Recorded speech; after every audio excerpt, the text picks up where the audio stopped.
Hello business owners, welcome to Tax Genie, your go-to destination on navigating your financial landscape. Let's crack the code of GST registration with us.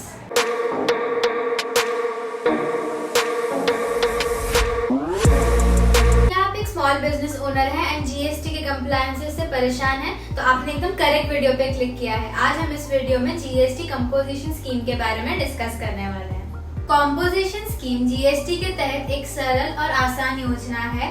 Under this scheme small tax payers को GST के multiple compliances से राहत मिल जाती है and वो turnover के basis पे एक फिक्स्ड रेट पे जीएसटी का पेमेंट कर सकते हैं।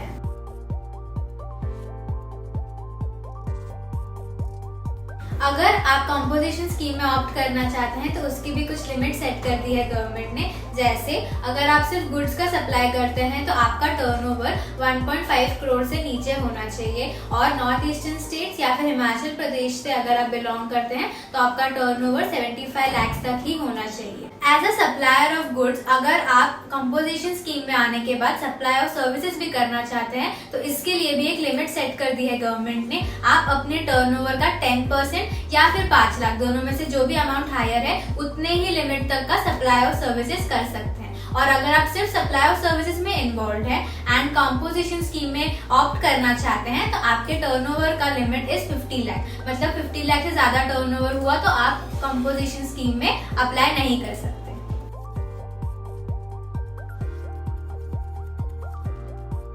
कुछ लिस्ट ऑफ पर्सन्स नोटिफाई किए गए हैं गवर्नमेंट से जो कंपोजिशन स्कीम को अप्लाई नहीं कर सकते हैं। नंबर 1, अगर आप एक नॉन रेसिडेंट टैक्सेबल पर्सन हैं। नंबर 2, अगर आप मैन्युफैक्चरर ऑफ टोबैको, पान मसाला एंड आइसक्रीम हैं। नंबर 3, अगर आप इंटर स्टेट ऑफ सप्लाई करते हैं गुड्स एंड सर्विसेज का।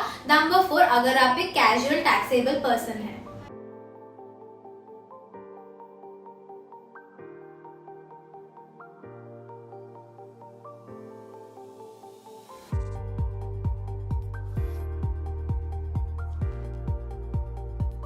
नंबर 1, अंडर कॉम्पोजिशन स्कीम आप inter state supply of goods and services नहीं कर सकते। नंबर 2, अंडर कॉम्पोजिशन स्कीम आप goods that are not taxable to GST जैसे अल्कोहल उसका भी सप्लाई नहीं कर सकते। नंबर 3, अंडर कॉम्पोजिशन स्कीम आप आईटीसी क्रेडिट का भी क्लेम नहीं कर सकते। नंबर 4, अगर आप कोई भी ट्रांजैक्शन में इन्वॉल्व हो रहे हैं विच अट्रैक्ट्स आरसीएम तो आपको जो आरसीएम का टैक्स का पेमेंट करना है वो आपको नॉर्मल रेट से ही पेमेंट करना है, कंपोजिशन रेट से नहीं पेमेंट कर सकते। नंबर 5, अगर आप डिफरेंट सेगमेंट्स ऑफ बिजनेस में इन्वॉल्व है, फॉर एग्जांपल अगर आप textile, electronic appliances, groceries etcetera ये सबका मल्टीपल बिजनेस करते हैं अंडर अ वन पैन तो आपको ये सारे बिजनेस को ईदर कंपोजिशन में अप्लाई करना पड़ेगा या फिर नॉर्मल स्कीम में। ऐसा आप नहीं कर सकते कि एक बिजनेस को कंपोजिशन में अप्लाई कर लिया दूसरे को नॉर्मल में, ऐसा नहीं है। सारे आपको कंपोजिशन में ही अप्लाई करना है या फिर सारे बिजनेस को आपको नॉर्मल स्कीम में ही अप्लाई करना है। As a composition taxable person आपको अपने सारे प्लेस ऑफ बिजनेस के बाहर जो आप साइन बोर्ड लगाएंगे उस पे कॉम्पोजिशन टैक्सेबल पर्सन लिखना मैंडेटरी हो जाता है।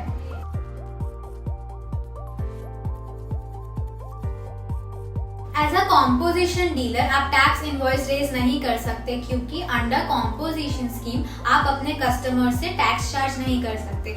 इंस्टेड आपको बिल ऑफ सप्लाई रेज करना होता है एंड सारे बिल ऑफ सप्लाई जो भी आप रेज कर रहे हैं उस पे ऑन टॉप पे एक लाइन मेंशन करना कंपलसरी है which is a composition taxable person.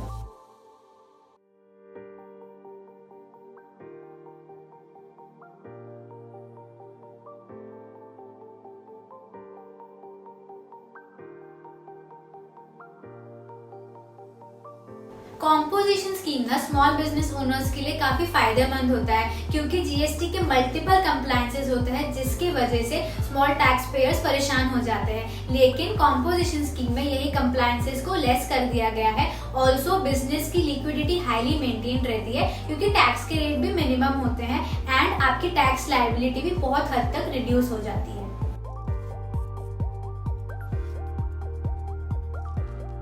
Composition scheme के अंडर कुछ डिसएडवांटेजेस भी होते हैं, जैसे आप with in the state he supply कर सकते हैं गुड्स एंड सर्विसेज का, स्टेट के बाहर आप सप्लाई नहीं कर सकते। ऑल्सो इनपुट टैक्स क्रेडिट भी आप क्लेम नहीं कर सकते, and goods that are not taxable to GST, for example alcohol, आप वो भी सप्लाई नहीं कर सकते। एंड ई कॉमर्स पोर्टल से भी आप कोई भी गुड्स एंड सर्विसेज का सप्लाई नहीं कर सकते। Thank you so much for watching this video till the end. अगर आपको ये वीडियो अच्छा लगा हो तो अपने फ्रेंड्स एंड फैमिली के साथ शेयर करना बिल्कुल ना भूलें। लाइक करें हमारे वीडियो को, subscribe to our channel and press the bell icon ताकि आप कोई भी न्यू अपडेट मिस ना करें।